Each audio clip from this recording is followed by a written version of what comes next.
एक छोटा सा देश है अमेरिका के बगल में, कोलंबिया। वहां कम्युनिस्ट माइंडेड एक राष्ट्रपति हैं, यार है ट्रंप साहब, अमेरिका के दोबारा राष्ट्रपति चुने गए हैं। तो ट्रंप क्या कर रहे हैं, जब कोरोना हमारे चरम पर पहुंच रहा था तो मोदी जी पिछले बार बुला करके उनको नमस्ते ट्रंप का आयोजन किए थे और नमस्ते किए थे मोदी जी ट्रंप को। और वो ट्रंप अब दूसरी बार जब प्रधानमंत्री बने हैं, राष्ट्रपति बने हैं अमेरिका के, तो उनका चुनाव हो रहा था तो भारत के भाजपाई लोग जो हैं, आरएसएस के लोग, दिल्ली के जंतर मंतर पर हवन पूजन कर रहा था कि ट्रंप आपको जल्दी से वहां के राष्ट्रपति बने, मोदी जी के यार हैं, यहाँ से दोस्ती बढ़ जाएगा। लेकिन ट्रंप जब चुनाव जीत गए तो उन्होंने क्या कहा, जैसे भारत में लोग कह रहा था कि बांग्लादेश से जो आया हुआ है मुसलमान लोग वो घुसपैठी है। झारखंड में चुनाव हो रहा था, झारखंड का वोटर बांग्लादेश से कहीं नहीं लगा हुआ है, लेकिन वो लोग क्या कह रहा है कि झारखंड में सारा बांग्लादेशी घुस गया है, सारा बांग्लादेशी घुस गया है। हम कह रहे हैं कि हमारा वोटर हिले नहीं है वहां पर, तो घुस कैसे गया, झूठा आरोप फैलाया जाता है। ठीक उसी तरह आप देखिएगा कि जब मोदी जी के यार ट्रंप साहब राष्ट्रपति अभी हाल में बने हैं 20 तारीख को, तो उन्होंने क्या कहा कि भारत के जो लोग अवैध रूप से यहाँ रह रहे हैं हम उनको भारत लौटा देंगे। और उन्होंने किया 4-5 दिन पहले आपको विमान से वहां के सेना के लोग चढ़ करके और 3 जगह उनको बेड़ी लगाई गई थी, पैर में, कमर में और हाथ में।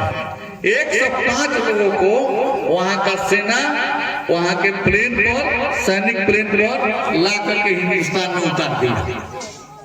यह देश शर्मिंदगी के लिए बात है, शर्मिंदगी की बात है कि दूसरे देश का सेना हमारे देश में कैसे घुस गया। और गैस्ट्रो तो वहां के नागरिकों को भी अमेरिका कहा कि हम पहुंचा रहे हैं, हाथ पैर बांध कर भेजने के लिए तैयार हो गया और भेज भी दिया। लेकिन कैस्ट्रो ने क्या कहा कि नहीं, हम प्लेन नहीं उतरने देंगे, और वो उसने साहस के साथ अमेरिका का प्लेन अपने देश में नहीं उतरने दिया। लौट करके उनके नागरिक गए और कहा राष्ट्रपति ने कि हम हमारे नागरिक है, प्रवासी हैं, अपराधी नहीं है, हम अपना प्लेन भेज करके उनको ससम्मान यहाँ लाएंगे, उनका फूल माला से स्वागत किया गया।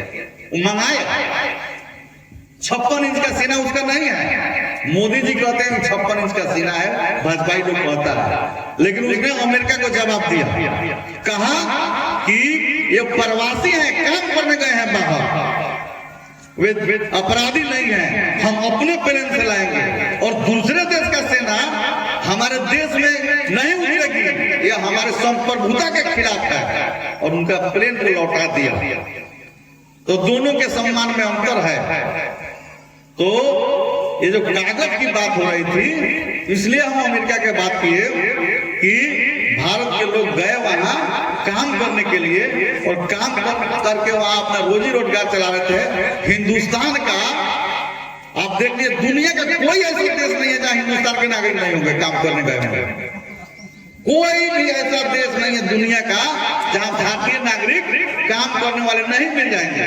अरब के देशों में तो भारी पैमाने पर जो लोग हैं, अमेरिका में भी जिसको एक अवैध कर रहा है, 1 लाख से ऊपर भारतीय को कह रहा है। अब सोच लीजिए, वे लोग वहां कमाते हैं तो यहाँ पैसा भेजते हैं, और उसको भारत सरकार भाजपाई से कह रहा है कि जबरन घुस जाइएगा तो सरकार नहीं हटाएगी। अब सोच लीजिए कि भारत में पैसा कमा कर आप भेजते हैं, अरे भाजपाई कहता है सब कि वो अपराधी है। तो यहाँ भी वही स्थिति बनेगी अगर कागज आपका नहीं रहेगा। ये जो सर्वे हो रहा है, भूमि सर्वे, इसलिए पूरा बिहार में खलबली मचा हुआ है और इसका विरोध हुआ। हम लोग पैदल आपको भिंडियारवा से लेकर पटना तक गए।